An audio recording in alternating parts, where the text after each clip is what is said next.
सभी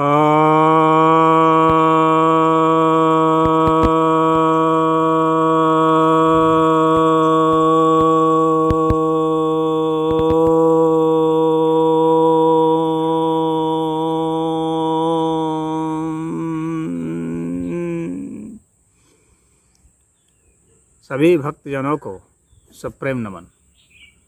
भक्तों, आज मैं आपके समक्ष खटकर्म की चर्चा करने जा रहा हूँ। खटकर्म अर्थात 6 कर्म। तो योग में 6 कर्मों की काफ़ी चर्चा होती है। गोरख संहिता में इसके विषय में कहा गया है और घैरण्य संहिता में भी है। योग के सभी शास्त्रों में इसका है वर्णन। तो यह 6 कर्म आखिर कौन कौन से हैं?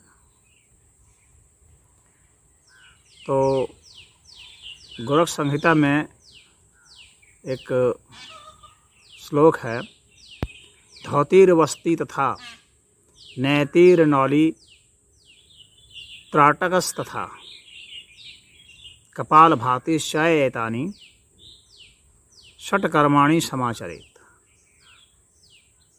अर्थात धौति, वस्ति, नैति, नौली, त्राटक और कपालभाति, ये 6 कर्म, इन्हें ही खटकर्म कहा गया है और इन्हीं का आचरण बतलाया गया है योगियों को करने के लिए। अब इसमें से जो पहला है धौति, यानी धौति से अपने शरीर को धोना है और इसके भी धोने के भी कई तरीके बताए गए हैं। तो एक तो है वाली धोती, जिसमें कि पानी से धोते हैं। एक है ब्रह्मदातोन और एक है वास धोती, कपड़े से धोते हैं। तो जो वाली धोती है, जिसको कि कुंजर क्रिया भी कहते हैं, तो इसमें क्या किया जाता है कि पानी को पी लिया जाता है और पानी को पी करके उसमें थोड़ा सा नमक मिला देते हैं और उसे फिर उलट देते हैं। साधारण सी बात है, 3 उंगली डाल देंगे मुंह में तो उल्टी हो जाती है। तो वो वमन क्रिया है, उसको कुंजर क्रिया भी कहते हैं। तो ये वाली धौती कहलाती है। और एक ब्रह्मदातोन होता है, उसमें क्या करते हैं कि रबड़ की कोई एक नली ले लेंगे, थोड़ी सी मोटी सी होती है, और उसको मुंह में डाल देते हैं और मुंह में डाल करके और मतलब गले से कंठ के इसमें चले जाता है और फिर उसको थोड़ा थोड़ा रगड़ देते हैं और फिर उसको निकाल देते हैं। उससे कंठ साफ हो जाता है। इसको ब्रह्मदातोन कहते हैं। उसी तरह से एक वास धोती होती है, कपड़े के माध्यम से साफ करना पेट को। तो उसमें 4 अंगुल कपड़ा होता है और 18 हाथ लंबा होता है, 4 अंगुल चौड़ा, और मलमल का कपड़ा होता है। और उस कपड़े को ऐसे ऐसे तह करके मोड़ देते हैं बित्ता बित्ता भर में और पानी में डुबो देते हैं और फिर उसे धीरे धीरे खा लेते हैं, घोंट जाते हैं। अगर घोटने में अड़चन आती है तो थोड़ा बहुत पानी भी घूट घूट पीते रहते हैं। तो इस तरह से घोंट देते हैं और पुनः जो है फिर उसे निकाल देते हैं, उलट देते हैं, फिर खींच लेते हैं कपड़े को। तो इसे वास धोती कहते हैं। और वस्ती क्रिया में क्या है कि वस्ती जो है हम लोग का पेट का हिस्सा है, तो वहाँ तक जो है सिकोड़ सिकोड़ करके पानी को ले जाते हैं। कोई एक पाइप के ज़रिए उसमें प्रवेश करा देते हैं मल द्वार से, और फिर उसे साफ़ कर देते हैं। तो पानी से मल पतला हो जाता है और उसके बाद निकल जाता है वह पतला हो करके। तो इस तरह से ये वस्ती क्रिया संपन्न हो जाती है। और इसे मतलब जो बड़ी आंत होती है उसको साफ़ करने के काम में ये आ जाता है। हल्का सा कुनकुना पानी लेते हैं, उसमें भी साबुन डाल देते हैं, नमक डाल देते हैं। तो साबुन और नमक डाल देने से स्पष्ट हो जाता है, वह बहुत अच्छी तरीके से सफाई कर देता है। किसी प्रकार के इन्फेक्शन का भी कोई चांस नहीं होता है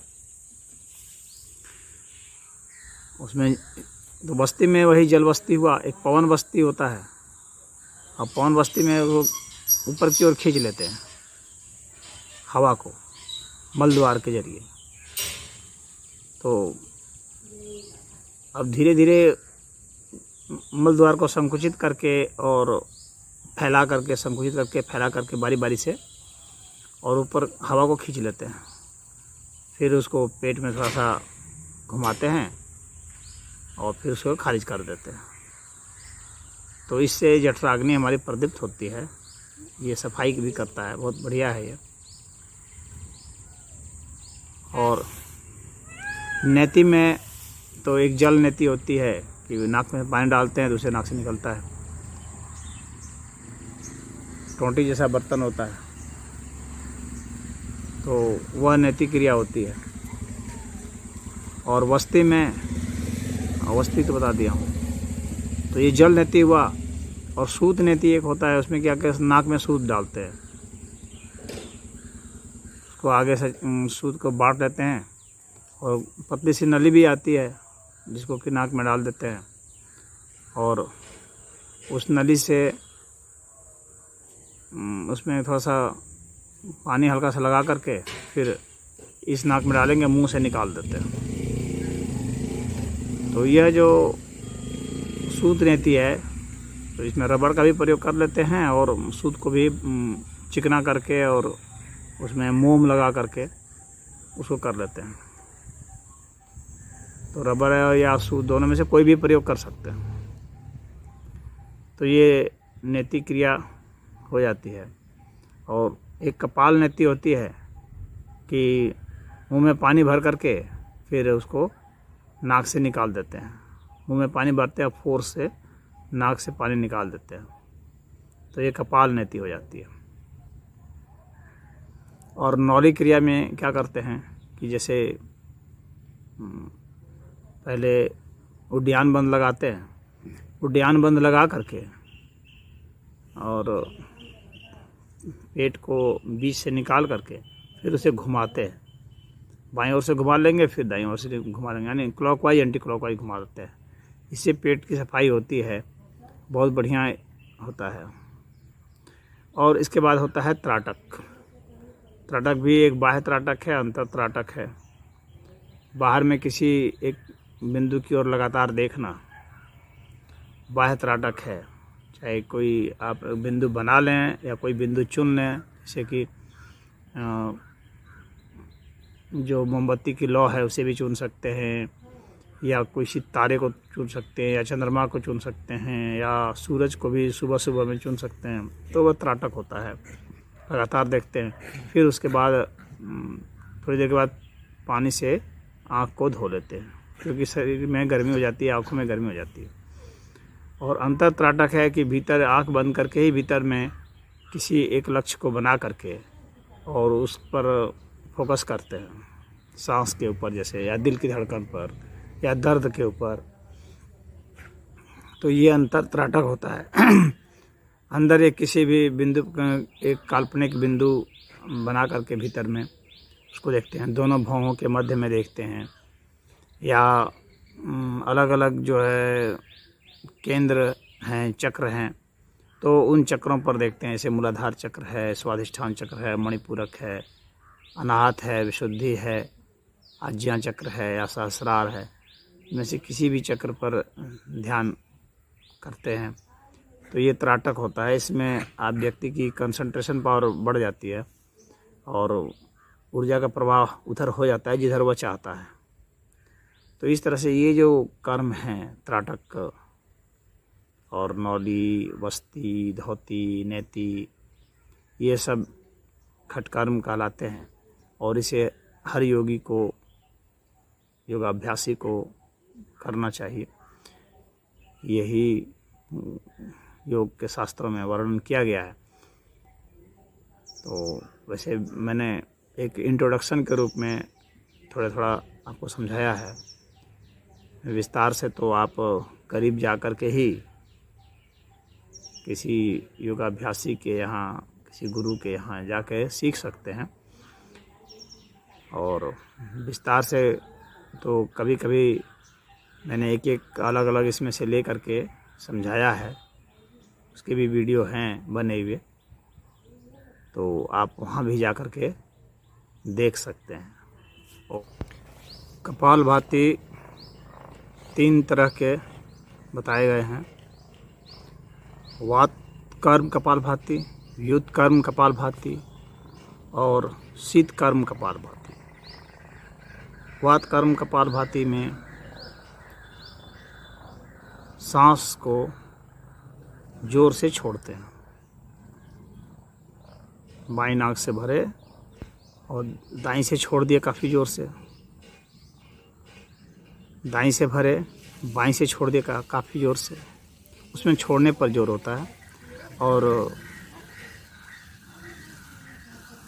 जो हम लोग की नाभि है उसको अधिक से अधिक पीछे जाना चाहिए। दोनों नाकों से भी छोड़ते हैं, तो इस तरीके से उसको झटके से छोड़ते रहते हैं। अमूमन 108 बार तक करना चाहिए, जिसमें वो निर्दोष होता है। ज़्यादा करने से शरीर में गर्मी पैदा हो जाती है।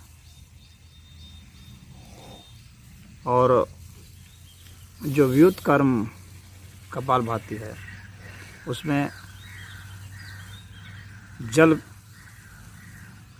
ले लेते हैं और जल ले करके मुंह से और उसे फिर निकाल देते हैं। यानी पानी लेंगे लेकिन नासारंध्रों से लेंगे।